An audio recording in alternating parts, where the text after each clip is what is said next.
ನಿಧಿ ರಹಸ್ಯ ಗೊತ್ತಾಗೋವರೆಗೂ ಪುಣ್ಯ ಜೀವಂತವಾಗಿರಬೇಕು ಅಂತ ಅವಳನ್ನ ಕಾಪಾಡೋದಕ್ಕೆ ಇಲ್ಲಿವರೆಗೂ ಬಂದಿರ್ತಾನೆ. ಎಷ್ಟೇ ಆದರೂ ನನ್ನ ಮಗ ತಾನೆ, ಅದಕ್ಕೆ ನಿಧಿಗೋಸ್ಕರ ತನ್ನ ಪ್ರಾಣನ ಲೆಕ್ಕಿಸೇ ಇಲ್ಲಿಗೆ ಬಂದಿದ್ದಾನೆ. ಬಾ ಪುಣ್ಯ, ಹೋಗೋಣ. ಎಲ್ಲಿಗೆ ಯಜಮಾನ್ರೆ? ಮನೆಗೆ. ಮಹಾ ಅಮಾವಾಸ್ಯೆ ಮುಗಿಯೋವರೆಗೂ ನೀನು ನಮ್ಮನೇಲಿದ್ರೇನೆ ಒಳ್ಳೇದು. ಆ ಭುಜಂಗ ಸರ್ಪ ನೆರಳು ಕೂಡ ನಿನ್ ಮೇಲೆ ಬೀಳಲ್ಲ. ಅದ್ರ ಜೊತೆಗೆ ಮನೆಯಲ್ಲಿದ್ರೆ ನಿನಗೆ ಗರುಡ ರಕ್ಷೆ ಕೂಡ ಇರುತ್ತೆ. ಅನಿರುದ್ಧ ಬಗ್ಗೆ ಅವನ ತಾಯಿ ಅಜ್ಜಿ ಕೂಡ ತಲೆ ಕೆಡ್ಸ್ಕೊಳ್ದೇ ಇರ್ತಾರೆ. ಹೋಗೋಣವಾ? ನನ್ನ ಮನ್ಸಲ್ಲಿರೋದು ಕೂಡ ಅದೇನೇ ಧನಂಜಯ ವರ್ಮ. ನಿನ್ ಮೇಲೆ, ನಿನ್ ಕುಟುಂಬದ ಮೇಲೆ ಹಾಗೆ ತೀರ್ಸ್ಕೋಬೇಕು ಅಂದ್ರೆ ನಾನು ಮಹಲಲ್ಲೇ ಇರಬೇಕು. ಹೌದು, ಸರಿಯಾದ ಸಮಯ ನೋಡ್ಕೊಂಡು ನಿಮ್ಮ ಕತ್ತೆನೆಲ್ಲ ಮುಗಿಸ್ಬೇಕು. ಪುಣ್ಯ ಮೌನವಾಗಿರೋದು ನೋಡಿದ್ರೆ ಮನೆಗೆ ಬರೋದಕ್ಕೆ ಇಷ್ಟ ಇಲ್ಲ ಅನ್ಸುತ್ತೆ ಮಾವಯ್ಯ. ಪುಣ್ಯ ಬರ್ತಾಳೆ. ಆ ಮಾತು ಹೇಳಬೇಕಾಗಿರೋದು ನೀನಲ್ಲ ಕಣೋ ಪುಣ್ಯ. ಹೇಳು ಪುಣ್ಯ, ಬರ್ತಿದೀಯಾ ಅಲ್ವಾ? ಬರ್ತೀನಿ ಯಜಮಾನ್ರೆ.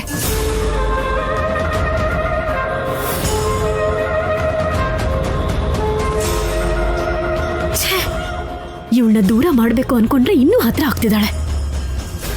ಥ್ಯಾಂಕ್ ಯು ಪುಣ್ಯ, ಥ್ಯಾಂಕ್ ಯು ವೆರಿ ಮಚ್. ಸಂತೋಷ. ಹೊರಡೋಣವಾ? ಯಜಮಾನ್ರೆ, ನನ್ನ ಜೊತೆನಲ್ಲಿ ಈ ಹುಡುಗಿ ಕೂಡ ಬರ್ತಾಳೆ. ನಿಮ್ಮ ಅಭ್ಯಂತರ ಏನೂ ಇಲ್ಲ ಅಂದ್ರೆ?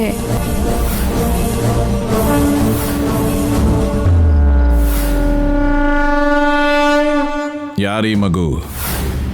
ನನ್ನ ಹೆಸರು ಮಾಲಾ. ಪುಣ್ಯಗೆ ತುಂಬಾ ಬೇಕಾಗಿರೋಳು. ಯಾವೂರು? ನಿಮ್ಮೂರೇ. ಹಾ, ನಮ್ಮೂರ? ನಾನು ಯಾವತ್ತೂ ನೋಡ್ಲಿಲ್ವೇ?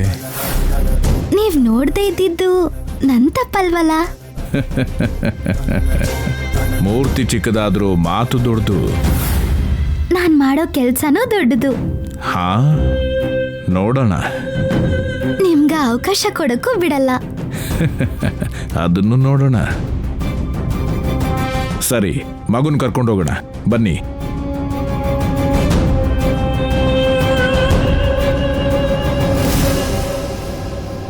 ಬಾ ಪುಣ್ಯ. ಏನೋ ಅನ್ಕೊಂಡಿದ್ದೆ, ಏನ್ ಕಡಿಮೆ ಇಲ್ಲ. ವರ್ಮ ಅಂತವ್ರಿಗೇನೆ ಮಾತಾಡಿ ಯಾಮಾರ್ಸಿದಾಳೆ ಅಂದ್ಮೇಲೆ ಈ ಭದ್ರಾವತಿಗೆ ಸಾವಿನ ಮುಹೂರ್ತನ ಇಡ್ಲೇಬೇಕು. ಏನ್ ಯೋಚನೆ ಮಾಡ್ತಾ ಇದೀಯ ಪುಣ್ಯ? ಬಾ ಬಾ.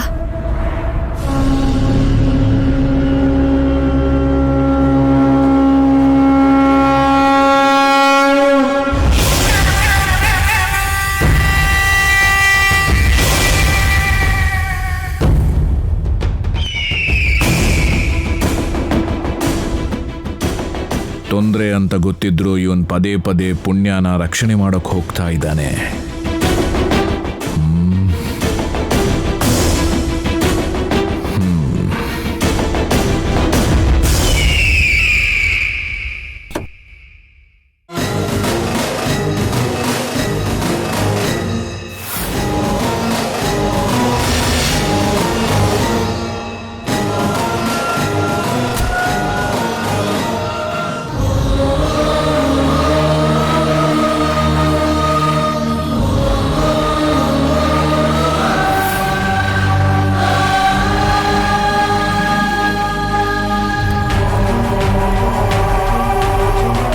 ಏನ್ ಯೋಚನೆ ಮಾಡ್ತಾ ಇದೀಯ ಪುಣ್ಯ? ಬಾ.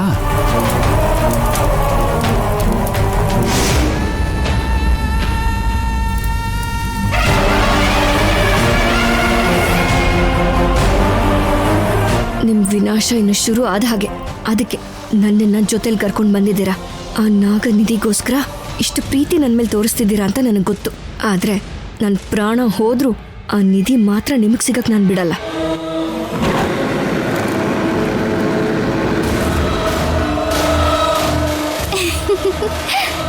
ತಥಾಸ್ತು.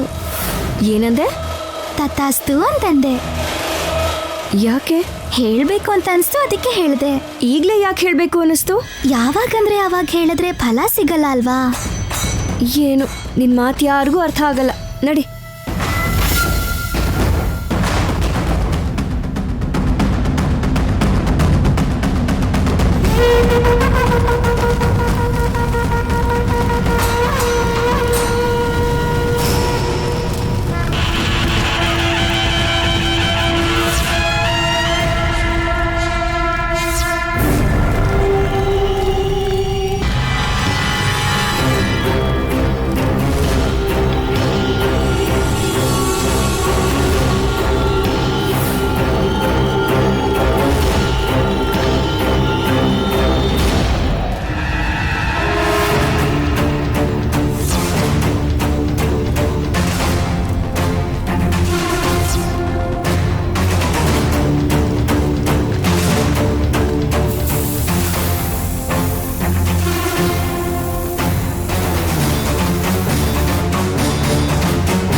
ಒಳಗಡೆ ನಡಿ.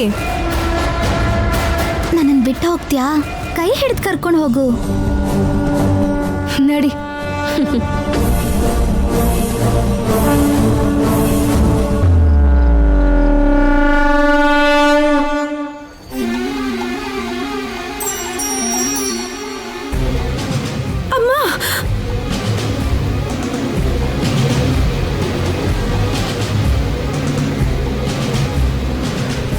ಬಾ ಪುಣ್ಯ, ಹೋಗೋಣ. ಎಲ್ಲಿಗೆ ಯಜಮಾನ್ರೆ? ಮನೆಗೆ. ಮಹಾ ಅಮಾವಾಸ್ಯೆ ಮುಗಿಯೋವರೆಗೂ ನೀನು ನಮ್ಮನೇಲಿದ್ರೇನೆ ಒಳ್ಳೇದು. ಆ ಭುಜಂಗ ಸರ್ಪ ನೆರಳು ಕೂಡ ನಿನ್ನ ಮೇಲೆ ಬೀಳಲ್ಲ. ಅದ್ರ ಜೊತೆಗೆ ಮನೆಯಲ್ಲಿದ್ದರೆ ನಿನಗೆ ಗರುಡ ರಕ್ಷೆ ಕೂಡ ಇರುತ್ತೆ.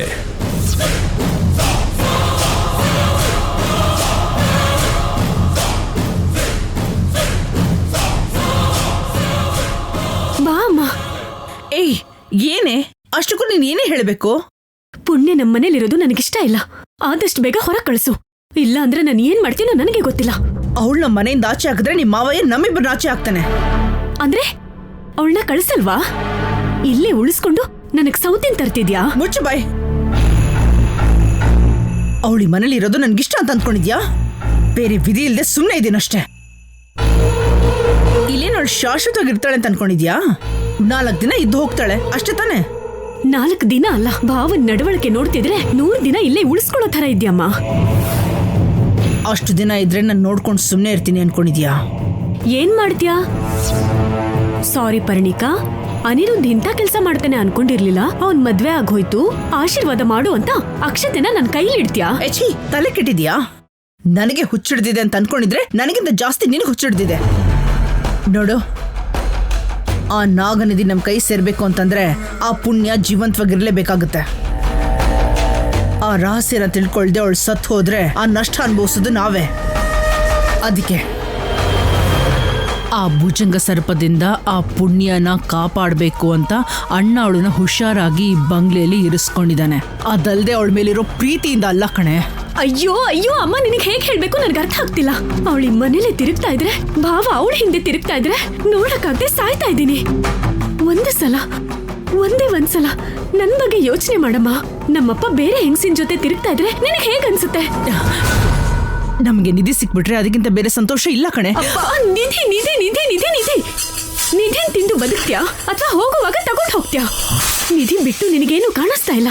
ಭಾವ ಬಿಟ್ಟು ಬೇರೆ ಪ್ರಪಂಚನೇ ಇಲ್ಲಮ್ಮ ನನ್ಗೆ. ಅವಳು ಇಲ್ಲೇ ಇದ್ರೆ ನನ್ನ ಮೈಯಲ್ಲಿ ಜಿರಳೆ ಚೇಳು ಕಚ್ಚದಂಗ ಆಗ್ತಿರುತ್ತೆ. ನಿನಗೋಸ್ಕರ ಅಲ್ದೇ ಇದ್ರು ನನ್ಗೋಸ್ಕರ ಅವಳನ್ನ ಹೊರಗೆ ಕಳಿಸಮ್ಮ. ಏಯ್, ಮಹಾ ಅಮಾವಾಸ್ಯವರೆಗೂ ಪುಣ್ಯ ಇಲ್ಲೇ ಇರ್ತಾಳೆ, ಇರ್ಲೇಬೇಕು. ಅಂದ್ರೆ ಅವಳನ್ನ ಮನೆಯಿಂದ ಹೊರಗೆ ಕಳಿಸಲ್ವಾ? ಜಾಸ್ತಿ ಮಾತಾಡಿದ್ರೆ ನಿನ್ನೆ ಮನೆಯಿಂದ ಆಚೆ ಕಳಿಸ್ತಾನೆ ನಿಮ್ಮ ಮಾವಯ್ಯ. ಹಾಗಾದ್ರೆ ಅವಳಿದ್ದ ಕಡೆ ನಾನು ಒಂದು ಕ್ಷಣನೂ ಇರಲ್ಲ. ಈಗಲೇ ಇಲ್ಲಿಂದ ಹೊರಟೋಗ್ತೀನಿ. ಪರ್ಣಿಕಾ, ನಿನ್ಗೆ ನಾನ್ ಬೇಕಾ ಪುಣ್ಯ ಬೇಕಾ ಯೋಚನೆ ಮಾಡಮ್ಮ. ಹೇಳು, ನಾನ್ ಬೇಕಾ ಪುಣ್ಯ ಬೇಕಾ? ನೀನ್ ಯಾಕೆ ಆಚೆ ಹೋಗ್ತೀಯಾ? ಎಲ್ಲಿಗೆ ಹೋಗ್ತೀಯ ಹೇಳು? ನಾನೇ ಕರ್ಕೊಂಡು ಹೋಗ್ಬಿಟ್ಟು ಬರ್ತೀನಿ. ಅಮ್ಮ, ಅರ್ಥ ಆಯ್ತಲ್ವಾ? ಸದ್ಯಕ್ಕೆ ನಮ್ಗಳ ಅವಶ್ಯಕತೆ ಇದೆ. ನಾವಳನ್ನ ಕಾಲಲ್ಲಿ ಒದ್ರೆ ನಿನ್ನೂ ಮನೆಯಿಂದ ಆಚೆ ಆಗ್ತಾನೆ ನಮ್ಮಣ್ಣ. ಸ್ವಲ್ಪ ದಿನ ನಾವಿಬ್ರು ಬಾಯಿ ಮುಚ್ಕೊಂಡಿದ್ರೆ ನಮಗೆ ಒಳ್ಳೇದು. ಎಲ್ಲ ನನ್ನ ಕರ್ಮ.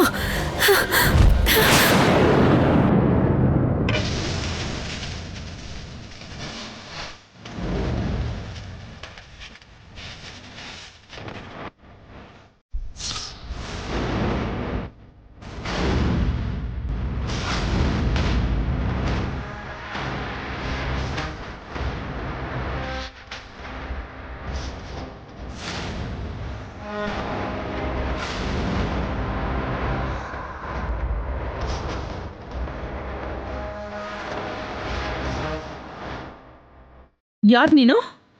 ನಿಮಗೆ ತುಂಬಾ ಪರಿಚಯ ಇರೋಳೆ. ಪರಿಚಯ ಇರೋಳ? ನಿನ್ನ ನಾನು ಯಾವತ್ತೂ ನೋಡಿಲ್ವಲ್ಲ. ನೀವೀಗ ತಾನೇ ನೋಡಿದ್ರಲ್ಲ, ಯಾವತ್ತೂ ನೋಡಿಲ್ಲ ಅಂತ ಹೇಳಿದ್ರಿ.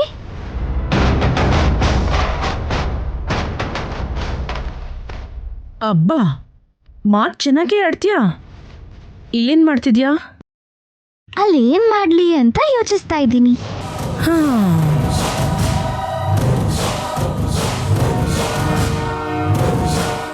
ಉತ್ತರ ಯಾಕೋ ವಿಚಿತ್ರವಾಗಿದೆಯಲ್ಲ. ನಿಮ್ ಪ್ರಶ್ನೆಗಳಿಗೆ ನಾನು ಉತ್ತರ ಕೊಡ್ತಾ ಇದ್ದೀನಿ.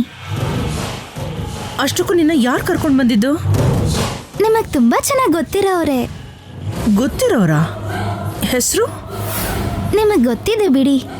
ಓ,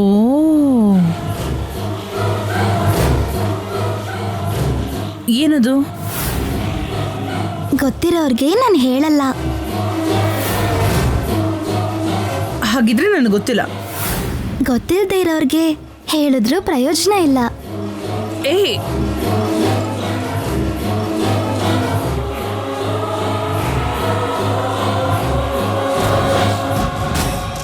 ಇವಳು ಯಾರೋ ಮರಿ ರಾಕ್ಷಸಿ ಅನ್ಸುತ್ತೆ. ಅಷ್ಟಕ್ಕೂ ಇವಳನ್ನ ಯಾರು ಕರ್ಕೊಂಡು ಬಂದಿದ್ದು ಅಂತ ತಿಳ್ಕೋಬೇಕು.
ಯಾಕೆ ನಿಲ್ಸಿದ್ರಿ?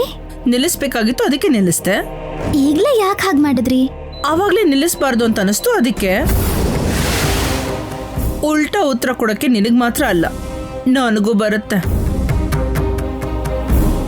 ಹೌದು, ನಿನ್ನ ಪುಣ್ಯ ಕರ್ಕೊಂಡು ಬಂದಿದ್ದಾಳಂತೆ. ಹಾಗಂತ ಯಾರು ಹೇಳಿದ್ರು?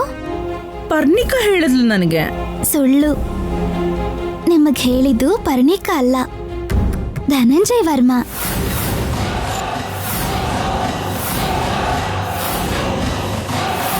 ಏ, ಆ ವಿಷಯ ನಿನಗೆ ಗೊತ್ತು? ನಿಮ್ಮ ಆಸೆ ಏನು ಅಂತ ಮನೇಲಿರೋ ಎಲ್ರಿಗೂ ಗೊತ್ತಿದೆ.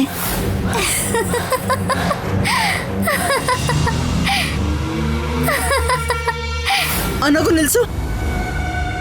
ನನ್ನ ಆಸೆಗಳಂದ್ರೆ ಏನರ್ಥ? ನನ್ನನ್ನು ಯಾಕೆ ಕೇಳ್ತಾ ಇದ್ದೀರಾ? ನಿಮಗ್ ಗೊತ್ತಿಲ್ವಾ? ಗೊತ್ತು. ಗೊತ್ತಿರೋರ್ಗೆ ನಾನು ಹೇಳಲ್ಲ. ಗೊತ್ತಿಲ್ಲ. ಗೊತ್ತಿಲ್ದಿರೋರ್ಗೆ ಹೇಳಿದ್ರು ಪ್ರಯೋಜನ ಇಲ್ಲ. ನೀನ್ ಹೋಗಿ ಮಾತಾಡ್ಸಿದ್ದೀನಲ್ಲ, ನನಗೆ ಬುದ್ಧಿ ಇಲ್ಲ.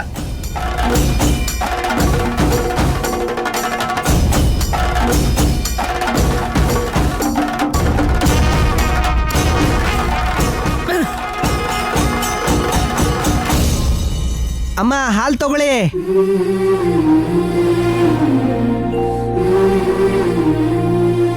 ಏನಪ್ಪ, 1 ಲೀಟರ್ ಜಾಸ್ತಿ ತಂದಿದ್ಯಾ ತಾನೆ? ಹಾ, ತಂದಿದ್ದೀನಮ್ಮ. ಸರಿ, ಹೊರಡು. ಸರಿನಮ್ಮ.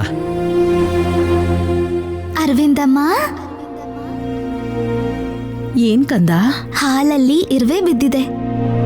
ಪಾಪ, ಅದನ್ನ ತೆಗೀರಿ, ಇಲ್ಲಾಂದ್ರೆ ಸತ್ತು ಹೋಗತ್ತೆ.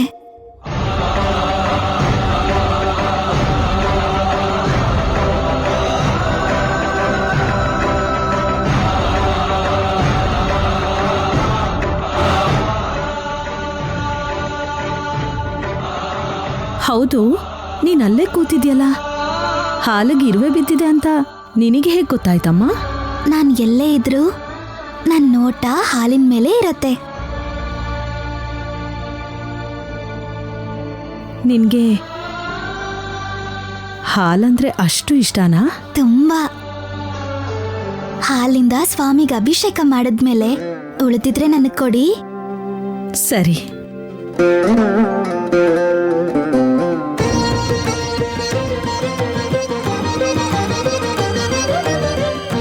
ಹೌದು, ಇವತ್ ನಾನು ಅಭಿಷೇಕ ಮಾಡ್ತೀನಿ ಅಂತ ನಿನಗೆ ಹೇಗೆ ಗೊತ್ತಮ್ಮ?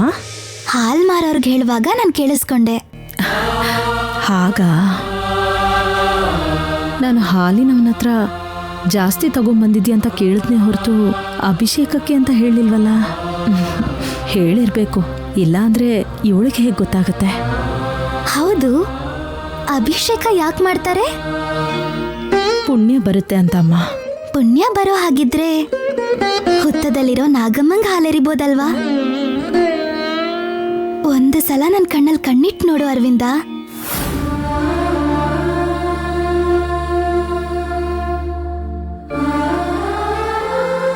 ಹುತ್ತನ? ಇಲ್ಲಿ ಹುತ್ತ ಎಲ್ಲಿದೆಯಮ್ಮ? ಕೂತ್ಕೊಂಡಿದ್ದಾಗ ಪ್ರತಿ ಮನುಷ್ಯರ ದೇಹನೂ ಹಾವಿನ ಹುತ್ತದ ಹಾಗೆ ಇರುತ್ತೆ. ಶರೀರ ರೂಪದಲ್ಲಿರೋ ಈ ಹುತ್ತ ಅದ್ರ ಜಾಗ ಅಂತ ಅನ್ಕೊಂಡು ಹಾವು ಅಲ್ಲೇ ಸುತ್ಕೊಂಡಿರತ್ತೆ. ಅದನ್ನ ಹಸುವಿನ ಹಾಲಿಂದ ಅಭಿಷೇಕ ಮಾಡಿದ್ರೆ ಹಾವು ಅದ್ರ ಜಾಗನ ಬಿಟ್ಟು ಹೆಡೆ ಎತ್ತಿ ನಾಟ್ಯ ಮಾಡತ್ತೆ. ಮನುಷ್ಯನ ಮಹಾತ್ಮರಾಗಿ ಮಾಡುತ್ತೆ. ಆಗ ಮನುಷ್ಯರ ಜನ್ಮಕ್ಕೂ ಒಂದು ಅರ್ಥ ಸಿಗತ್ತೆ, ಜೊತೆಗೆ ಆಯಸ್ಸನ್ನು ಕೊಡುತ್ತೆ. ಇದರ ಅರ್ಥ ಗೊತ್ತಿರೋರ್ಗೆ ಇದು ಮಹಾ ಕಾರ್ಯ, ಅಜ್ಞಾನಿಗಳಿಗೆ ಇದೊಂದು ಸಾಮಾನ್ಯ ಕಾರ್ಯ. ನಿನ್ನ ಅಭಿಷೇಕನ ಅರ್ಪಿಸ್ಕೊಳಕ್ಕೆ, ಪುಣ್ಯನ ನಿನ್ನ ಕರುಣಿಸೋಕೆ ನಾನು ಸಿದ್ಧವಾಗಿದ್ದೀನಿ. ನೀನು ಸಿದ್ಧನಾ?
ಅದಕ್ಕೆ ಅಯ್ಯೋ, ಅದಕ್ಕೆ ಏನ್ ಮಾಡ್ತಾ ಇದ್ದೀರಾ?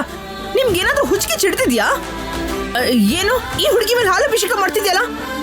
ಅದಕ್ಕೆ ನಿನ್ನೆ ಅದಕ್ಕೆ ಅಭಿಷೇಕನ? ನಾನು ಅಭಿಷೇಕ ಮಾಡ್ತಿದ್ದೀನಿ ಅಂತ ನನಗೂ ಗೊತ್ತಾಗ್ಲಿಲ್ಲ ಭದ್ರ. ಗೊತ್ತಾಗ್ಲಿಲ್ವಾ? ಏ ಹುಡುಗಿ, ಅವ್ರು ನಿಂಗೆ ಹಾಲಿನ ಅಭಿಷೇಕ ಮಾಡ್ತಾ ಇದ್ರೆ ಬೇಡ ಅಂತ ಹೇಳೋದ್ ಬಿಟ್ಟು ಸುಮ್ಮನೆ ಕುತ್ಕೊಂಡಿದ್ರೆ ಹೇಗೆ? ನನಗಿಷ್ಟವಾಗಿರೋ ಕೆಲಸ ಮಾಡ್ತಿರ್ಬೇಕಾದ್ರೆ ಬೇಡ ಅಂತ ಹೇಗೆ ಹೇಳಿ? ಸಾಕ್ ಸುಮ್ನಿರೆ. ಸುಬ್ರಹ್ಮಣ್ಯ ಸ್ವಾಮಿಗೆ ಅಭಿಷೇಕ ಮಾಡ್ಬೇಕು ಅಂತ ತಂದಿರೋ ಹಾಲನ್ನ ನಿನ್ ತಲೆ ಮೇಲೆ ಹಾಕಿದ್ರು. ಸುಬ್ರಹ್ಮಣ್ಯ, ಈಶ್ವರ್ಯ, ಬ್ರಾಹ್ಮಣ್ಯ ಅಂದ್ರೆ ಅತಿ ಪವಿತ್ರವಾಗಿರೋರು ಅಂತ ಅರ್ಥ. ನಾನು ಅಷ್ಟು ಪವಿತ್ರವಾಗಿರೋದ್ರಿಂದ ಅಭಿಷೇಕ ಯಾರಿಗ್ ಮಾಡಿದ್ರು ಒಂದೇ.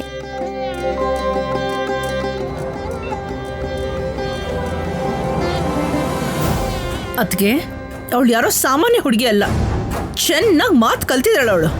ಯಾವ್ದಕ್ಕೂ ಹುಷಾರಾಗಿರೋಳ ಹತ್ರ. ಸರಿ ಭದ್ರ.